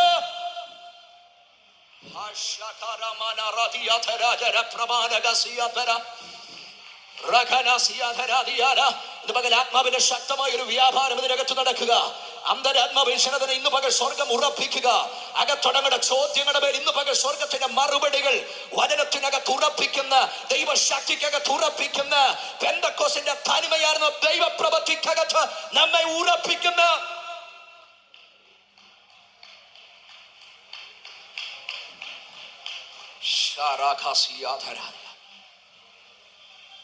നമുക്ക് മുമ്പിൽ വാള് തൂങ്ങിക്കിടക്കുക. പക്ഷെ ഒരു കാര്യം എനിക്ക് അതിന്റെ നടുവിൽ തിരിവെടുത്ത് നൽകുന്ന പ്രതീക്ഷയോടെ പറയാൻ കഴിയും. ഒരേലിയുണ്ടെങ്കിൽ, ഏലിയുടെ മക്കളുണ്ടെങ്കിൽ അതിന്റെ നടുവിൽ സമാന്തരമായിട്ട് ദൈവം എഴുന്നേൽപ്പിക്കുന്ന ഒരു ശമൂവേലും ഉണ്ട്. ഏലിയും ഏലിയുടെ മക്കളുമുള്ള ദേശത്ത് തന്നെ സമാന്തരമായി പാരലായിട്ട് ദൈവ ശബ്ദത്തിനായി നിൽക്കുന്ന ഒരു ശമൂവേലിനെയും അതിന്റെ നടുവിൽ തമ്പുരാൻ എഴുന്നേൽപ്പിക്കും. പ്രാർത്ഥിച്ചു തുടങ്ങണം. ജീർണതകളുടെ നടുവിൽ നിന്ന് ഒരു തലമുറ എഴുന്നേൽക്കട്ടെ. ജീർണതകളുടെ നടുവിൽ നിന്ന് വചനത്തെ കൊതിക്കുന്ന ഒരു തലമുറ എഴുന്നേൽക്കട്ടെ. ദൈവ സാന്നിധ്യത്തെ കൊതിക്കുന്ന ഒരു തലമുറ അതിന്റെ നടുവിൽ എഴുന്നേൽക്കട്ടെ. സമാന്തരമായി എഴുന്നേൽപ്പിക്കാം ദൈവത്തിന് വേണ്ടി. ഹിസ്കിയാവിന്റെ കാലഘട്ടത്തിലെ അപകടം, താൻ കാര്യങ്ങൾ എത്ര ലൈറ്റായിട്ടാ കണ്ടേ. മുന്നറിയിപ്പ് ദൈവം കൊടുത്തേ, നിന്റെ തലമുറ ഷണന്മാരായി മാറും. പുള്ളി വളരെ ലൈറ്റായിട്ട് അതിനെ കണ്ടു. പക്ഷെ സംഭവിച്ചത് പുള്ളിയുടെ മകനായ മനശ്ശയുടെ കാലത്ത് വരണം. എന്താ ഈ മനുഷ്യൻ ചെയ്തത്? തൻ്റെ അപ്പനായ ഹിസ്കിയാവ് നശിപ്പിച്ച് കളയുന്ന പൂജാഗിരികളെ അവൻ വീണ്ടും പണിതു. ബാലിന് ബലിപീഠങ്ങൾ ഉണ്ടാക്കി. ഇസ്രായേൽ രാജാവ് ആഹാബ് ചെയ്തതുപോലെ ആശേര പ്രതിഷ്ഠിച്ചു. അടുത്തൊരു പദം പറയാം, 5-ാമത്തെ വാക്യം. യഹോവയുടെ ആലയത്തിന്റെ 2 പ്രാകാരങ്ങളിലും അവൻ ആകാശത്തിലെ സർവ്വ സൈന്യത്തിനും ബലിപീഠങ്ങളെ പണിതു. അപ്പൻ ഒരു കാര്യത്തെ ഗൗരവമായി കാണാതിരുന്നപ്പം തലമുറ, അപ്പൻ ഗൗരവമായി കാണാത്തതിനെ തലമുറ ഉപേക്ഷിച്ചെന്ന്. അപ്പൻ ഗൗരവമായി കാണാഞ്ഞതിനെ തലമുറ ഉപേക്ഷിച്ചു. അടുത്തത് ഏറ്റവും ഗൗരവമായി ഒരു കാര്യം പറയാം. ഈ മനുഷ്യൻ ചെയ്തത് തൻ്റെ മക്കളെ അഗ്നിപ്രവേശം ചെയ്തു, മനുഷ്യക്കുരുതി നടത്തി. ഈ മനശ്ശെ എന്ന് പറയുന്ന രാജാവ് മനുഷ്യക്കുരുതി നടത്തി. അടുത്ത തലമുറയെ തച്ചുടയ്ക്കാൻ ഈ ഒരു മനുഷ്യൻ പൈശാചിക ശക്തിയോടുകൂടെ എഴുന്നേൽക്കാനിടയായി. അടുത്തത് തൻ്റെ അടുത്ത തലമുറ ആമോനാണ്. അപ്പൻ എന്തൊക്കെ ചെയ്തോ അതേ വഴിയിൽ ആമോനും നടന്നു. എന്നാൽ ഈ കാലഘട്ടത്തിന് ശേഷമാണ് നമ്മൾ വായിച്ച യോശിയാവിന്റെ ചരിത്രം വരുന്നത്. വല്യപ്പച്ചൻ കാര്യങ്ങളെ നിസ്സാരമായി കണ്ടു. മകൻ വന്ന് മ്ലേച്ഛതകൾക്കകത്തേക്ക് നടന്നു. ആമോൻ വന്ന് അതിനേക്കാളും മ്ലേച്ഛതകൾ പ്രവർത്തിച്ചു. പക്ഷെ ഇതിന്റെ നടുവിൽ എഴുതി വെച്ചിരിക്കുന്ന ഭാഗം നോക്കണം. ദൈവം ഒരു യോശിയാവിനെ എഴുന്നേൽപ്പിച്ചു. ദൈവം ഒരു യോശിയാവിനെ എഴുന്നേൽപ്പിച്ചു. എന്താ യോശിയാവിന്റെ പ്രത്യേകത? അവൻ യഹോവയ്ക്ക് പ്രസാദകരമായത് ചെയ്തു. ഞാൻ ആഗ്രഹിക്കുന്നത് ഓരോ തലമുറകൾക്കകത്തും ദൈവത്തിന് പ്രസാദകരമായത് ചെയ്യാൻ തമ്പുരാൻ ചിലരെ തട്ടി ഉണർത്തും. തമ്പുരാൻ ചിലരെ തട്ടി ഉണർത്തും. ആത്മീക ഡ്രൈനസിന്റെ കാലഘട്ടങ്ങളിൽ സഭാ ചരിത്രത്തിനകത്ത് ദൈവം വ്യക്തികളെ എഴുന്നേൽപ്പിച്ചിട്ടുണ്ട്. ഇരുട്ട് തേരോട്ടം കൊണ്ട കാലഘട്ടത്തിനകത്ത് വചനത്തിനു വേണ്ടി നിൽക്കുന്നവരെ ദൈവം എഴുന്നേൽപ്പിച്ചിട്ടുണ്ട്. വെയിൽസിന്റെ മണ്ണിൽ ദൈവം ഇവാൻ റോബർട്ട്സിനെ എഴുന്നേൽപ്പിച്ചിട്ടുണ്ട്. അങ്ങനെയെങ്കിൽ ഞാൻ പറഞ്ഞത് ഓരോ ദേശത്തും ദൈവം വ്യക്തിത്വങ്ങളെ എഴുന്നേൽപ്പിക്കും. ദൈവം ജനതകളെ എഴുന്നേൽപ്പിക്കും. എന്തിനാ? ആ ജനതയുടെ മേൽ ദൈവത്തിന്റെ ഫേവർ ഉണ്ടെന്നുള്ളതിന്റെ തെളിവ് അതിന്റെ നടുവിൽ നിന്ന് ദൈവം ജനങ്ങളെ എഴുന്നേൽപ്പിക്കുന്നത്. IPC സ്റ്റേറ്റ് കൺവെൻഷന്റെ ഈ വെള്ളിയാഴ്ച ദിവസം പകലിൽ കൂടി വന്ന ദൈവജനത്തോട് ഇന്ന് പകലൊരു ദൂതായിട്ട് ഞാൻ കൈമാറുക. പ്രാർത്ഥിച്ചു തുടങ്ങണം. ദൈവമേ, ഇവാൻ റോബർട്ട്സിനെ പോലെ ചിലത് ദൈവവചനത്തെ മുറുകെ പിടിക്കുന്ന, പരിശുദ്ധാത്മാവിനെ മുറുകെ പിടിക്കുന്ന ചിലതിനെ ഞങ്ങളിൽ നിന്ന് സ്വർഗമേ എഴുന്നേൽപ്പിക്കണമെന്ന് ആഴത്തിലൊരു നിലവിളിയായി, ഒരു കരച്ചിലായി നമ്മുടെ ശബ്ദം ഉയരുവാനിടയാകണം. ദൈവമേ, ചിലതിനെ എഴുന്നേൽപ്പിക്കണം. ഒരു യോശിയാവിനെ ദൈവം എഴുന്നേൽപ്പിച്ചു. സംഭവിച്ച കാര്യം എന്താ? യോശിയാവിലൂടെ ആ ദേശത്ത് നടന്നത് ഒരു അസാധാരണമായ ഉണർവ് അവിടെ നടക്കാനിടയായി. ഉണർവ് നടന്നു. ഉണർവെന്ന പദം തന്നെ ഇന്ന് പകൽ ഞാൻ ഉപയോഗിക്കാൻ താല്പര്യപ്പെടുക. യോശിയാവിലൂടെ ആ ദേശത്ത് നടന്നത് ഒരു ഉണർവാണ്. ആ ദേശത്തൊരു ഉണർവ്. എന്താ ശരിക്കും ഉണർവ്? ചിലത് വെട്ടിക്കളയുന്നതാണ് ഉണർവ്. എന്താണ് ഉണർവ്? മടങ്ങി വരുന്നതാണ് ഉണർവ്. എന്താ ഉണർവ്? ദൈവ സാന്നിധ്യത്തെ കൊതിക്കുന്നതാണ് ഉണർവ്. എന്താ ഉണർവ്? ദൈവിക സംസർഗത്തിന് വേണ്ടി ആഗ്രഹിക്കുന്നതും അതിനായി സമയം വേറുന്നതുമാണ് ഉണർവിന്റെ തുടക്കം. ഇവിടെ ഈ മനുഷ്യനിലൂടെ അവിടെ നടന്ന ഉണർവിന്റെ ഒന്നാമത്തെ കാര്യം, ആദ്യത്തെ മാർക്ക് ഞാൻ പറയാം. The first and most important mark in revival is a rediscovery of the word of God. ദൈവത്തിന്റെ വചനത്തെ കണ്ടെത്തുന്നതാണ് ശരിക്കും യഥാർത്ഥ ഉണർവെന്ന് പറയുന്നത്. എങ്ങനെയാണ് യോശിയാവിന്റെ കാലഘട്ടത്തിൽ ഉണർവ് നടന്നെന്നറിയോ? അവൻ ദൈവ വചനത്തെ കണ്ടെത്തി വചനത്തിനു വേണ്ടി നിൽക്കാൻ തയ്യാറായി. നമ്മൾ 22-ാം അധ്യായം 11-ാമത്തെ വാക്യത്തിലേക്ക് വരുമ്പോൾ അവിടെ കാണുന്ന ഒരു പദമുണ്ട്. രാജാവിൻ ന്യായപ്രമാണ പുസ്തകത്തിലെ വാക്യങ്ങളെ കേട്ടിട്ട് വസ്ത്രം കീറി. നിങ്ങൾ ഈ പദം കേൾക്കണം. ഈ രാജാവ് ഇദ്ദേഹത്തിന് അവിടെ ഉള്ള മഹാപുരോഹിതനായ ഹില്ക്കിയാവ് പറയുകയാണ്, ഞങ്ങൾ യഹോവയുടെ ന്യായപ്രമാണം ഒരു പുസ്തകം ഞങ്ങൾ കണ്ടെത്തി. ഈ പുസ്തകം നിന്റെ മുമ്പിൽ ഒന്ന് വായിച്ചു കേൾപ്പിക്കാം. വായിക്കാൻ പറഞ്ഞു. ഈ വായിച്ചു കേൾപ്പിച്ചത് കേട്ടപ്പോൾ എഴുതി വെച്ചിരിക്കുന്ന ഭാഗമാണ്, അവൻ അത് കേട്ടിട്ട് വസ്ത്രം കീറാനിടയായി. ഇതിനകത്തൊരു അപകടകരമായ വസ്തുതയുണ്ട്. കാരണം രാജകൊട്ടാരത്തിനകത്ത് എങ്ങനായിരിക്കണം ന്യായപ്രമാണ പുസ്തകമെന്ന് തിരുവെടുത്ത് പറഞ്ഞു കൊടുത്തിട്ടുണ്ട്. നമ്മൾ ആവർത്തന പുസ്തകം 17-ാം അധ്യായത്തിലേക്ക് വരുമ്പം അതിന്റെ 16-ാമത്തെ വാക്യത്തിനകത്തൊക്കെ അവിടെ പറയുന്ന ഒരു പദമുണ്ട്. അവൻ തന്റെ രാജാസനത്തിൽ ഇരിക്കുമ്പോൾ, ആവർത്തന പുസ്തകം 17-ന്റെ 18 മുതലുള്ള വാക്യങ്ങളാ. അവൻ തന്റെ രാജാസനത്തിൽ ഇരിക്കുമ്പോൾ ലേവ്യരായ പുരോഹിതന്മാരുടെ പക്കൽ നിന്ന് ഈ ന്യായപ്രമാണം വാങ്ങി പകർപ്പ് ഒരു പുസ്തകത്തിൽ എഴുതി കൊടുക്കുന്നു. ഈ ന്യായപ്രമാണങ്ങളിലെ സകല വചനങ്ങളും ചട്ടങ്ങളും അവൻ പ്രമാണിച്ചു. മതി, നിങ്ങളെ ഭാഗം ഒന്ന് ശ്രദ്ധിക്കണം. എന്താണ് ദൈവം പറഞ്ഞത്? നീ രാജാവായി കഴിയുമ്പം നിയമം എഴുതുന്നതിന് മുമ്പ് ഒരു കാര്യം നീ എഴുതണം. എന്താ? ന്യായപ്രമാണ പുസ്തകം. ലേവ്യരുടെ പക്കൽ നിങ്ങൾ ന്യായപ്രമാണ പുസ്തകം വാങ്ങണം. അതിന്റെ ഒരു പകർപ്പ് ഒരു പുസ്തകത്തിൽ എഴുതിയെടുക്കണം. എംബോസിഷൻ കൊടുത്തതല്ല. എഴുതിയെടുക്കുമ്പം അതിന്റെ നിയമം നിന്റെ ഹൃദയത്തിനകത്ത് വരും. രാജാവിന് ദൈവം കൊടുത്ത അസൈൻമെന്റാ. നിയമം എഴുതുന്നതിന് മുമ്പ് ന്യായപ്രമാണ പുസ്തകത്തിന്റെ പകർപ്പ് നീ എഴുതിയെടുക്കണം. ഇതായിരുന്നു ദൈവം ആ ന്യായപ്രമാണ പുസ്തകത്തിന് കൊടുത്ത പ്രാധാന്യം എന്ന് പറഞ്ഞ, നിയമം എഴുതുന്നതിന് മുമ്പ് ന്യായപ്രമാണ പുസ്തകത്തിൽ എഴുതിയിരിക്കുന്നത് എന്തെന്ന് ഒരു പകർപ്പ് നീ എഴുതിയെടുക്കണം. എഴുതിയെടുത്താൽ പോരാ, അത് നിന്റെ രാജാസനത്തിന് അടുക്ക വെക്കണം. എന്ന് പറഞ്ഞാൽ നീ വായിക്കേണ്ടത് എന്റെ വചനമായിരിക്കണം. പക്ഷേ അങ്ങനെയുള്ള രാജാവിന്റെ കൊട്ടാരത്തിനകത്ത് ഇന്നൊരു പുസ്തകമില്ല. രാജകീയ പുസ്തകം ഇത്തുന്നുണ്ട്, എന്നാൽ ന്യായപ്രമാണ പുസ്തകം അവിടെ ഇല്ല. എവിടെയോ പൊടി പിടിച്ച് കിടന്ന പുസ്തകം ഹിൽക്കിയാവ് എടുത്തുകൊണ്ട് കൊടുക്കുക എന്ന് പറഞ്ഞാൽ, കൊട്ടാരത്തിനകത്ത്, രാജാവിന്റെ ഗ്രഹത്തിനകത്ത്, സിംഹാസനത്തിനകത്ത് ന്യായപ്രമാണ പുസ്തകമില്ല. അങ്ങനെങ്കിൽ എവിടെ ഉണർവ് നടക്കുന്നത്? ഇല്ലാത്തതിനെ കണ്ടെത്തി അതിലേക്ക് ഗൗരവമായി മടങ്ങി വരുമ്പോഴാ യഥാർത്ഥ ദൈവപ്രവൃത്തി വെളിപ്പെടുന്നത്.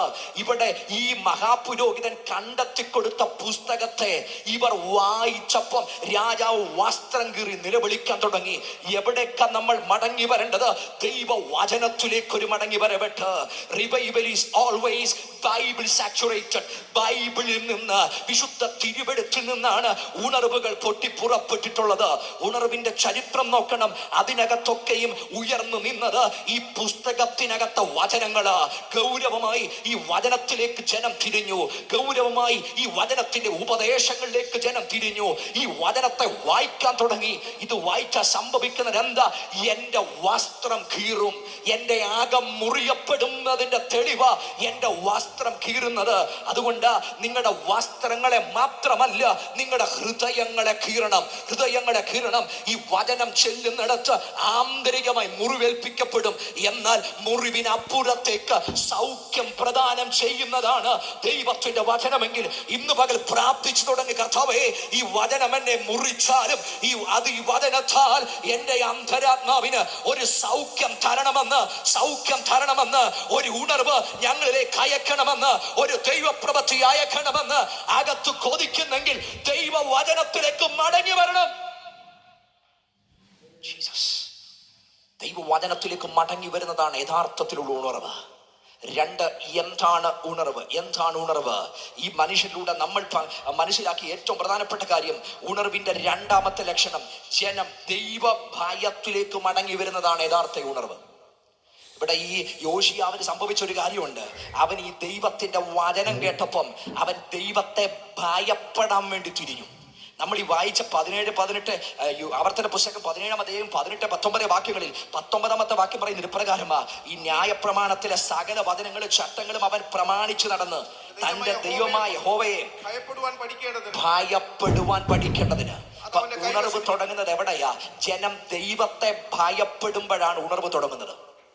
അതിനാദ്യം സംഭവിക്കേണ്ടത് ഗോഡ് കോൺഷ്യസ് ആയി മാറണം. ഹോശയ പ്രവാചകന്റെ പുസ്തകത്തിനകത്ത് അതിന്റെ 6-ാം അധ്യായം 4-ാമത്തെ വാക്യത്തിലേക്ക് വരുമ്പോൾ ദൈവം പറയുന്ന ഒരു പദമുണ്ട്: നിങ്ങളുടെ വാത്സല്യം പ്രഭാതം മഞ്ഞുപോലെയായി മാറി. ദൈവം ആദ്യം ചോദിക്കുന്ന ഒരു കാര്യമുണ്ട്: ഞാൻ നിങ്ങൾക്ക് വേണ്ടി ഇനി എന്താ ചെയ്യേണ്ടത് എന്ന് പറഞ്ഞാൽ, ചെയ്യാൻ പറ്റുന്നതിന്റെ എല്ലാം ദൈവം ആ ജനത്തിനു വേണ്ടി ചെയ്തു. കരുതൽ കൊടുത്തു, അത്ഭുതങ്ങൾ ചെയ്തു, ദൈവപ്രവൃത്തികൾ വെളിപ്പെടുത്തി, ഇത് മുഴുവൻ ചെയ്തു. പക്ഷെ ദൈവം പറയുക, നിങ്ങൾ എന്നെ സ്നേഹിച്ചത് പ്രഭാതത്തിന്റെ മഞ്ഞു പോലെയാ. രാവിലെ 6 മണിക്ക് ഞാൻ ഇന്ന് നിലമ്പൂർ സ്റ്റേഷനിൽ വന്നിറങ്ങിയിട്ട് പ്രിയ സുഭാഷ് പാസ് എന്നെ വാഹനത്തിൽ കൊണ്ടുപോകുന്ന സമയത്ത് ഞങ്ങൾക്ക് മുമ്പിലുള്ള വാഹനങ്ങൾ പോലും പൂർണ്ണമായി ദൃശ്യമാകാത്ത രീതിയിൽ മഞ്ഞുണ്ടായിരുന്നു. പക്ഷെ ഇന്ന് രാവിലെ ഞങ്ങൾ തിരിച്ചു വരുമ്പോൾ ഇവിടെ മഞ്ഞിന്റെ ഒരു കണിക പോലും ഇല്ല. ആ മൂട പെൻഡർലി മാറിക്കഴിഞ്ഞു, പ്രഭാത മേഘം മാറിക്കഴിഞ്ഞു എന്ന് പറഞ്ഞാൽ വെയിൽ വരുമ്പോ ഒരല്പസമയത്തിനും വേണ്ടി മാത്രമേ എന്തുള്ളൂ, ഈ പ്രഭാത മഞ്ഞുള്ളൂ. ദൈവം തിരിച്ചു ചോദിക്കുക, ഞാൻ നിങ്ങൾക്ക് വേണ്ടി എല്ലാം ചെയ്തു തന്നില്ലേ? എന്താ ചെയ്തു തരാത്തത്? കരുതിയില്ലേ? കൂടെ നിർത്തിയില്ലേ? പ്രവർത്തിച്ചില്ലേ? എന്റെ കരുതലിന്റെ കരം നീട്ടിയില്ലേ? അത്ഭുതങ്ങൾ ചെയ്തില്ലേ? പക്ഷെ നിങ്ങൾ എന്നെ സ്നേഹിച്ചത് ഒരു പ്രഭാത മഞ്ഞു പോലെ മാത്രമേ ഉള്ളൂ. തമ്പുരാൻ തിരിച്ചു വിളിക്കുക, നിങ്ങൾ മടങ്ങി വരണം. ദൈവത്തോടുള്ള റെവറൻസിലേക്ക് മടങ്ങി വരണം. ദൈവത്തോടുള്ള ഭയത്തേക്ക് മടങ്ങി വരണം. എന്റെ ദൈവം ആരെന്ന് എന്റെ അകത്ത് ബോധ്യമുണ്ടെങ്കിൽ ആരും പറഞ്ഞില്ലെങ്കിലും എനിക്ക് ആ ദൈവത്തെ ഭയപ്പെടാൻ കഴിയും. കാരണം my God is a holy God. എന്റെ ദൈവം വിശുദ്ധനായ ദൈവമാണ്. എന്റെ ദൈവം വിശുദ്ധനായ ദൈവമാണ്. അതുകൊണ്ട് സാറാഫുകൾക്ക് പോലും അവിടുത്തെ മുമ്പിൽ നിൽക്കാൻ കഴിയാതെ അവർ രണ്ടുകൊണ്ട് മുഖം മൂടി, രണ്ടുകൊണ്ട് പാദം മൂടി, രണ്ടുകൊണ്ട് പറന്നുകൊണ്ട് സൈന്യങ്ങളുടെ യഹോവ പരിശുദ്ധൻ പരിശുദ്ധൻ പരിശുദ്ധൻ എന്ന് സാറാഫുകൾ ആർത്തുപാടിയതിന്റെ കാരണം അവർ തിരിച്ചറിഞ്ഞു, എന്റെ ദൈവം വിശുദ്ധനാ. ദൈവം വിശുദ്ധൻ എന്ന തിരിച്ചറിവ് എന്റെ അകത്തു വന്നാൽ പിന്നെ അശുദ്ധിക്ക് സ്ഥാനമില്ല, പിന്നെ അരാജകത്വത്തിന് സ്ഥാനമില്ല. കാരണം എന്റെ ദൈവം തേജസ്സിൽ വസിക്കുന്ന ദൈവമാ. എന്റെ ദൈവം വിശുദ്ധനായ ദൈവമാ. എന്റെ ദൈവം ആരാധ്യനായ ദൈവമാ. ആ ദൈവത്തെ പറ്റിയുള്ള ആഴമായ ബോധ്യം എന്റെ അകത്തു വരുമ്പോ മറ്റെല്ലാവരെക്കാളും മറ്റെല്ലാറ്റിനേക്കാളും എന്റെ മനസ്സ് തുറന്ന് ഞാൻ ആ ദൈവത്തെ മഹത്വപ്പെടുത്തും. കാരണം എന്റെ ദൈവം വിശുദ്ധനാ. നമ്മുടെ ജീവിതത്തെ സ്വാധീനിക്കുന്ന ഘടകമായിട്ട് ഇത് മാറും. എന്റെ ദൈവം വിശുദ്ധനാ, എന്റെ ദൈവം വിശുദ്ധനാ, എന്റെ ദൈവം വിശുദ്ധനാ. ഒരുപക്ഷെ ഒരു 10 പ്രാവശ്യം എന്റെ വാഗൊണ്ട് അത് ആവർത്തിച്ചാൽ തന്നെ അതിനകത്തൊരു മഹത്വമുണ്ട്. എന്റെ ദൈവം വിശുദ്ധനായ ദൈവമാ. എന്റെ ദൈവം വിശുദ്ധനാ. ആ വിശുദ്ധനായ ദൈവത്തെ എനിക്ക് ഭയപ്പെടാൻ കഴിയും. ആ വിശുദ്ധനായ ദൈവത്തെ എനിക്ക് സ്തുതിക്കാൻ കഴിയും. ആ വിശുദ്ധനായ ദൈവത്തെ എനിക്ക് മഹത്വപ്പെടുത്താൻ കഴിയും. ശരിക്കും എന്താ യഥാർത്ഥ ആരാധന എന്ന് തിരുവെടുത്ത് പറയുന്നുണ്ട്. ദൈവത്തെ ജാതികൾക്ക് സംഭവിച്ചത് എന്താ? ദൈവത്തെ ദൈവമെന്ന് ഓർത്താദരിച്ചില്ല. എന്നിട്ടാണ് അവർ മറ്റു പലതിനെയും ആരാധിക്കുവാൻ പോയത്. അപ്പൊ എന്താ റിയൽ വർഷിപ്പ് എന്ന് പറയുന്നത്? ദൈവത്തെ ദൈവമെന്ന് ഓർത്താദരിക്കുന്നതാണ് വർഷിപ്പിന്റെ തുടക്കം. എന്ന് പറഞ്ഞ എന്റെ ദൈവം ആരെന്ന്, എന്റെ ദൈവത്തിന്റെ മഹത്വം എന്തെന്ന്, അവിടുത്തെ ശ്രേഷ്ഠത എന്തെന്ന് ഞാൻ ആ ഗോഡ് കോൺഷ്യസ് ആകുമ്പോൾ, ദൈവം ആരെന്ന് എന്റെ അന്തരാത്മാവിൽ തിരിച്ചറിയുമ്പോൾ മറ്റെല്ലാത്തിനേക്കാളും ഞാൻ ആ ദൈവത്തെ സ്തുതിച്ചു തുടങ്ങും. ആ ദൈവത്തെ ആരാധിച്ചു തുടങ്ങും. അത് ഞാൻ വരുന്നത് എവിടെയുമാകട്ടെ, 4 പേര് കൂടുന്നിടത്തോ, 10 പേര് കൂടുന്നിടത്തോ, 100 പേര് കൂടുന്നിടത്തോ, കവലകളിലോ ജോലി മേഖലയോ എവിടെയുമാകട്ടെ, എന്റെ ദൈവം വിശുദ്ധനാണെങ്കിൽ, എന്റെ ദൈവം വാഴുന്ന ദൈവമാണെങ്കിൽ, എന്റെ ദൈവം സർവശക്തനായ ദൈവമെങ്കിൽ എനിക്ക് സ്ഥലം നോക്കാതെ ധൈര്യത്തോടെ എന്റെ ദൈവത്തെ മഹത്വപ്പെടുത്താൻ കഴിയും. കാരണം എന്റെ ദൈവം വിശുദ്ധനാ. ദൈവം വിശുദ്ധനാണെന്ന ബോധ്യം എന്റെ സ്വഭാവത്തെ ബാധിക്കും. ദൈവം വിശുദ്ധനാണെന്ന ബോധ്യം എന്റെ തീരുമാനത്തെ ബാധിക്കും. ദൈവം വിശുദ്ധനാണെന്നുള്ള ബോധ്യം എന്റെ കാൽവെപ്പുകളെ ബാധിക്കും. ദൈവം വിശുദ്ധനാണെന്ന ബോധ്യം എന്റെ സംസാരത്തെ ബാധിക്കും, എന്റെ പ്രവൃത്തികളെ ബാധിക്കും. കാരണം എന്റെ ദൈവം വിശുദ്ധനായ ദൈവമാ. ഒന്നിനോട് കോംപ്രമൈസ് ചെയ്യുന്ന ദൈവമല്ല. എന്റെ ദൈവം വിശുദ്ധനാണ്. ഈ ബോധ്യം അകത്ത് വന്നപ്പം യോശുവക്ക് ദൈവത്തിന്റെ മുമ്പാകെ വീണ് ദൈവത്തെ ഭയപ്പെട്ടു. ദൈവത്തെ ഭയപ്പെട്ടു. അടുത്ത പദം എന്താണ്? യഥാർത്ഥ ഉണർവ് നടക്കുന്ന third mark of true revival is return to God through confession and repentance. യഥാർത്ഥ മാനസാന്തരവും യഥാർത്ഥ അനുതാപവും നടക്കുന്നതാണ് ഉണർവ് എന്ന് പറയുന്നത്. ഉണർവിന്റെ ഏറ്റവും വലിയ ലക്ഷണത്തിനകത്ത് അവിടെ അനുതാപം നടന്നിട്ടുണ്ട്, അവിടെ മനസ്താപം നടന്നിട്ടുണ്ട്, ജനം കരഞ്ഞിട്ടുണ്ട്. വചനം കേട്ട് ജനം കരയാൻ തുടങ്ങി, അനുദപിക്കാൻ തുടങ്ങി, മുട്ടുമടക്കാൻ തുടങ്ങി, ഏറ്റുപറയാൻ തുടങ്ങി, കൈ കൊടുക്കാൻ തുടങ്ങി, ക്ഷമ ചോദിക്കാൻ തുടങ്ങി. പിന്നെ അവിടെ ഒരു ബുദ്ധിമുട്ടുകൾ അവശേഷിക്കുന്നില്ല. തമ്മിൽ കൈ കൊടുക്കാൻ കഴിയും. കാരണം എന്റെ ദൈവം വിശുദ്ധനാ. ദൈവത്തിന്റെ വിശുദ്ധി തിരിച്ചറിഞ്ഞപ്പോ ഈ ജനം മുഴുവൻ അനുദപിക്കാൻ തുടങ്ങി, ജനം മുഴുവൻ കരയാൻ തുടങ്ങി, ദൈവ സാന്നിധ്യത്തെ അന്വേഷിക്കാൻ തുടങ്ങി. നമുക്ക് ഈ സ്റ്റേറ്റ് കൺവെൻഷനകത്ത് പ്രാർത്ഥിച്ചു തുടങ്ങാം, കർത്താവേ ഒരു ദൈവപ്രവൃത്തി ഞങ്ങളിൽ വെളിപ്പെടേണ്ടതിന് അങ്ങയുടെ മുമ്പാകെ കരയാൻ, നിലവിളിക്കാൻ, അനുദപിക്കാൻ ഞങ്ങൾ തയ്യാറാ. എന്താ യഥാർത്ഥ മാനസാന്തരം? ഞാൻ പറഞ്ഞ ആദ്യത്തെ കാര്യം ദൈവത്തിന്റെ വിശുദ്ധി തിരിച്ചറിയുന്നതാണ് മാനസാന്തരത്തിന്റെ ആരംഭം. മാനസാന്തരത്തിന്റെ പ്രത്യക്ഷ ലക്ഷണം പരിപൂർണ നിലയിൽ ദൈവത്തിങ്കിലേക്ക് തിരിയുന്നതാണ് മാനസാന്തരം. ഒരു സങ്കടം വരുന്നതല്ല മാനസാന്തരം. സങ്കടം വന്നാൽ അടുത്ത കാര്യങ്ങൾ വരുമ്പോൾ സങ്കടം പോകും. യൂദയ്ക്കും സങ്കടം വന്നിട്ടുണ്ട്. അതുകൊണ്ട് കർത്താവിനെ ക്രൂശിച്ചു എന്ന് കേട്ടപ്പം, ക്രൂശിക്കാൻ വിധിച്ചു എന്ന് കേട്ടപ്പം യൂദ അനുദപിച്ച് അവൻ സങ്കടപ്പെട്ട് ഈ നാണയങ്ങൾ കൊണ്ടുവന്ന് അവരുടെ മുമ്പിൽ എറിഞ്ഞു കളഞ്ഞിട്ട് പോയി കെട്ടി ഞാൻ ചത്തെന്ന് പറയുന്നേ.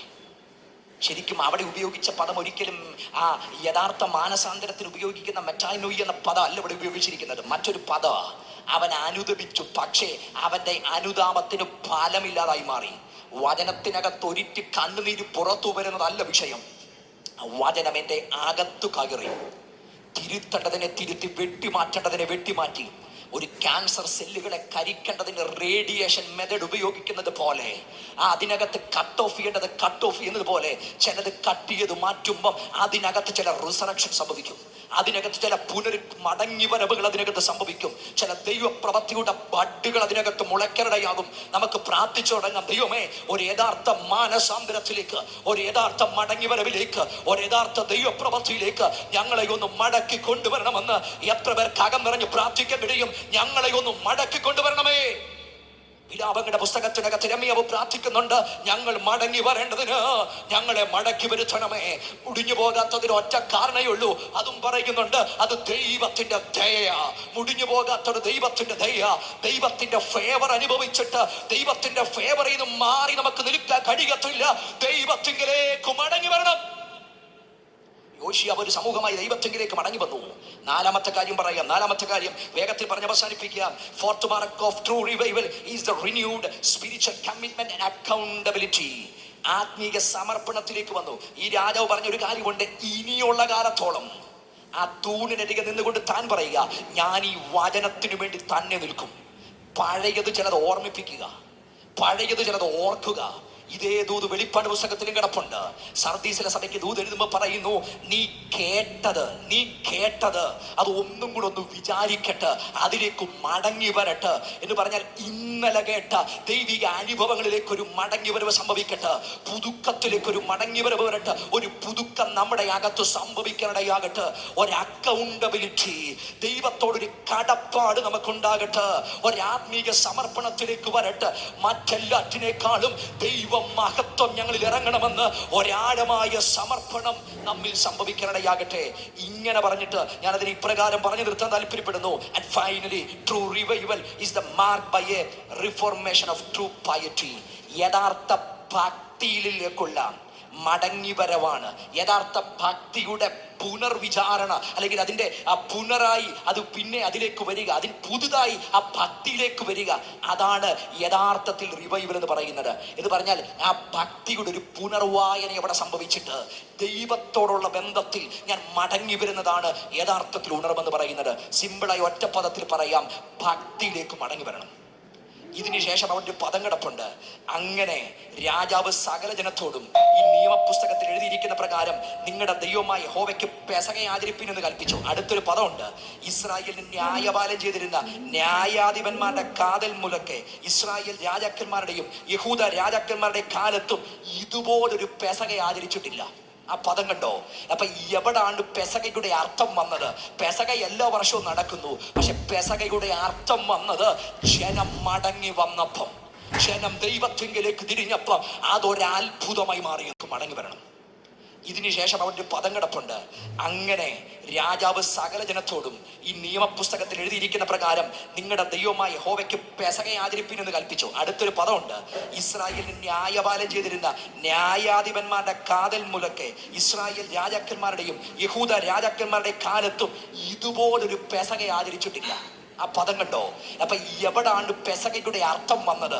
പെസഹ എല്ലാ വർഷവും നടക്കുന്നു, പക്ഷെ പെസഹയുടെ അർത്ഥം വന്നത് ജനം മടങ്ങി വന്നപ്പം, ജനം ദൈവത്തിങ്കിലേക്ക് തിരിഞ്ഞപ്പം അതൊരത്ഭുതമായി മാറിയെന്ന് ഞാൻ പറഞ്ഞത്. ഈ സ്റ്റേറ്റ് കൺവെൻഷനകത്ത് നാം ഒന്നിച്ചൊരു ദൈവപ്രവർത്തിക്ക് വേണ്ടി കൊതിച്ച് ദൈവവചനത്തിലേക്കും ഒരു പരിശുദ്ധാത്മാവിന്റെ ഇടപെടലേക്കും ഒന്ന് മടങ്ങി വരാൻ ഇന്ന് പകൽ സമർപ്പിച്ചാൽ ഇതുവരെ കാണാത്ത ദൈവപ്രവർത്തികൾ നമ്മുടെ ഇടയിൽ ചെയ്യാൻ സ്വർഗത്തിലെ ദൈവത്തിന് കഴിയുമെന്ന് ഇന്ന് പകൽ വിശ്വസിക്കുന്നെങ്കിൽ ധൈര്യത്തോടെ പ്രാർത്ഥിച്ചു തുടങ്ങ്. കർത്താവേ, ഇതുവരെ ഞങ്ങൾ കാണാത്ത ചിലത് സ്വർഗം ഇന്ന് പകൽ ഈ ദിവസങ്ങളിൽ ഞങ്ങൾക്ക് വേണ്ടി ചെയ്യണമെന്ന് അകത്താഗ്രഹിക്കുന്നവർ ഇതിനകത്തുണ്ടെങ്കിൽ ധൈര്യത്തോടെ പ്രാർത്ഥിച്ചു തുടങ്ങട്ടെ. ഇതുവരെ കാണാത്ത ചില ദൈവപ്രവൃത്തികൾ അവിടെ ഉപയോഗിച്ച കണ്ടോ, പദം കണ്ടോ? ഇസ്രായേൽ രാജാക്കന്മാരുടെ കാലത്തോ യഹൂദ രാജാക്കന്മാരുടെ കാലത്തോ ഇതുപോലൊരു പ്രസംഗം നടന്നിട്ടില്ല.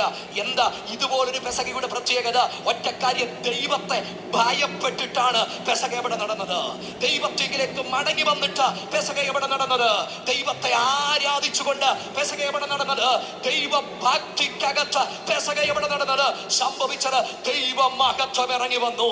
ഇന്ന് പകൽ ഈ യോഗത്തിനകത്ത് അതേ ദൈവ മഹത്വം ഇറങ്ങി വരട്ടെ. ഇത്രയും ജനം ആത്മാർത്ഥതയോടെ അടുത്തൊരു തലമുറയെ കൂടെ മുൻപിൽ കണ്ട് ഇതിനകത്ത് നിലവിളിച്ചു തുടങ്ങുമ്പോൾ അന്ന് ആ ജനത്തിനു വേണ്ടി ഇറങ്ങി വന്ന് ദൈവമഹത്വം ഇന്ന് പകൽ നമ്മൾക്ക് വേണ്ടി ഇറങ്ങി വരുമെന്ന് അകത്ത് വിശ്വസിക്കുന്നവർ, അങ്ങനെ ആഗ്രഹിക്കുന്നവർ ധൈര്യത്തോടെ അല്പനിമിഷങ്ങൾ ആധരങ്ങൾ തുറന്ന് ഇന്ന് പകൽ പ്രാർത്ഥിച്ചു തുടങ്ങട്ടെ. ദൈവമേ, ആ മഹത്വം ഞങ്ങളിലേക്ക് ഇറങ്ങി വരണം. ആലയത്തിനകത്ത് പുരോഹിതന്മാർക്ക് ശുശ്രൂഷിക്കാൻ പോലും കഴിയാതെ വേണ്ട ദൈവത്തിന്റെ ശക്തിയിൽ ഇറങ്ങി വന്നെങ്കിൽ ദൈവ മഹത്വം ഇന്ന് പകൽ സ്റ്റേറ്റ് കൺവെൻഷനകത്ത് ഇറങ്ങി വരട്ടെ. അത്ഭുതകരമായ പരിശുദ്ധാത്മാവിന്റെ ചലനങ്ങൾ ഇതിനകത്ത് നടക്കട്ടെ. വിശ്വസിക്കുന്നവർ ഇന്ന് പകൽ, അങ്ങനെ ആഗ്രഹിക്കുന്നവർ അന്തരാത്മാവിൽ ഏറ്റെടുത്ത് ധൈര്യത്തോടെ പ്രാർത്ഥിച്ചു തുടങ്ങട്ടെ. കർത്താവേ, ഒരു ആത്മാവിന്റെ ചലനം ഞങ്ങളിൽ സംഭവിക്കട്ടെ. വിശ്വസിക്കുന്നവർ അല്പനിമിഷങ്ങൾ ആത്മാവിന്റെ ദൈവത്തിന് മഹത്വം കൊടുത്ത് തുടങ്ങട്ടെ. പരിശുദ്ധാത്മാവിന്റെ കാര്യം നമ്മുടെ മേൽ ഇറങ്ങി വരട്ടെ. ഒരു മടങ്ങി വരുന്ന ജനത്തിനു വേണ്ടി ദൈവശക്തിയുടെ ഒരു അത്ഭുതകരമായ അനുഭവങ്ങൾ സ്വർഗം പ്രദാനം ചെയ്യട്ടെ. ജനം ഒന്നിച്ച് പ്രാർത്ഥിച്ചു തുടങ്ങുമ്പോൾ ഈ അന്തരീക്ഷങ്ങളിൽ ദൈവ മഹത്വം, ദൈവകരത്തിന്റെ അത്ഭുത സ്പർശനം അല്പനിമിഷങ്ങൾ അക്കാരങ്ങൾ ചേർത്തടിച്ച് ദൈവത്തിന് മഹത്വം കൊടുത്തു തുടങ്ങട്ടെ. ദൈവത്തിന്റെ കരത്തിന്റെ അത്ഭുത ഇടപെടൽ നമ്മൾ സംഭവിക്കട്ടെ.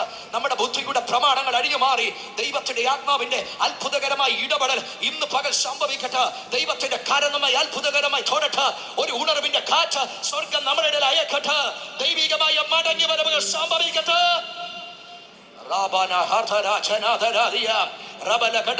പെന്തക്കോസിന്റെ മഹത്വം, പെന്തക്കോസിന്റെ യൂണിക്നെസ് നമ്മളിൽ വെളിപ്പെടട്ടെ. അതിന്റെ തനിമ വെളിപ്പെടട്ടെ. നമ്മിലൂടെ ആ മഹത്വം പങ്കുവെക്കപ്പെടട്ടെ. ദൈവരാജ്യം ഒതുങ്ങിയിരിക്കാത്തതുപോലെ നമ്മുടെ അകത്ത് ദൈവം മഹത്വം ഒതുങ്ങിയിരിക്കാതെ പുറത്തു വരട്ടെ.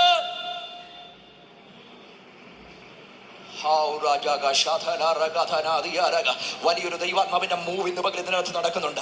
പരിശുദ്ധാത്മാവിന്റെ ശക്തമായ ഒരു മൂവ് ഇതിനകത്ത് നടക്കുന്നുണ്ട്. ജനം ഇന്ന് പകൽ സ്പർശിക്കപ്പെടുക. ജനം ഇന്ന് പകൽ സ്പർശിക്കപ്പെടുക. ദൈവത്തിന്റെ കരം ഇന്ന് പകൽ തൊടുക. ചില ജീവിതത്തിനകത്ത് ഒരു പുനരമായ ദൈവത്തിന്റെ ഇടപെടലിന്റെ കരം കാണുക. ഒരു പുനരുത്ഥാനം നടക്കുക. ഒരു പുനരുദ്ധാരണം ജീവിതത്തിനകത്ത് ദൈവം ചെയ്യുക. ഒരു നവോത്ഥാനം ദൈവം ചെയ്യുക. ജീസസ്. യോശിയാവിന്റെ കാലഘട്ടത്തിൽ ജനം ദൈവത്തിന് വേണ്ടി തിരിഞ്ഞു പ്രാർത്ഥിച്ചു തുടങ്ങാൻ. കർത്താവേ, ഇങ്ങനൊരു നല്ല കാലം ദൈവം ഞങ്ങൾക്ക് തരണേ. ദൈവ മഹത്വം ഞങ്ങളിൽ വെളിപ്പെടണമേ. പെന്തക്കോസ്തിന്റെ തനിമ എന്നത് ഞങ്ങൾക്ക് കേട്ടറിവല്ല. ചെങ്കടലിൽ ചെയ്തത്, യോർദാനിലും ചെയ്ത ദൈവം ഞങ്ങളുടെ ഈ കാലഘട്ടത്തിലും ചില അനുഭവങ്ങളെ മടക്കി തരണേ. ദൈവിക വിശുദ്ധിയുടെ ബോധ്യത്തെ ഞങ്ങൾക്ക് മടക്കി തരണേ. ദൈവ വചനത്തിന്റെ ഗൗരവതയിലേക്ക് ഞങ്ങളെ മടക്കി കൊണ്ടുവരണമേ. അങ്ങനെ ജനം മടങ്ങി വരുന്ന കാലത്തിലൊന്ന് ഇനിയും എത്രയും അല്പകാലം കഴിഞ്ഞിട്ട് വരുവാനുള്ളവൻ വരും, താമസിക്കുകയുമില്ല. അരിമനാഥൻ പ്രത്യാഗമിക്കാറായി. പ്രത്യാശയോടെ പാൽ പാർക്കാം. കർത്താവിന്റെ കൃപ നമ്മുടെ എല്ലാവരുടെ കൂടെ ഇരിക്കട്ടെ. അവസരം ഒരുക്കി തന്ന സ്റ്റേറ്റിന്റെ എല്ലാ എക്സിക്യൂട്ടീവ്സുകൾക്കും കൗൺസിൽ അംഗങ്ങൾക്കും ഹൃദയം പൂർവ്വം നന്ദി അറിയിക്കുന്നു. കർത്താവ് നമ്മെ ഒന്നിച്ച് സഹായിക്കട്ടെ. കരമുയർത്തി ദൈവത്തിന് സ്തോത്രം ചെയ്യാം. ഹല്ലേലൂയ.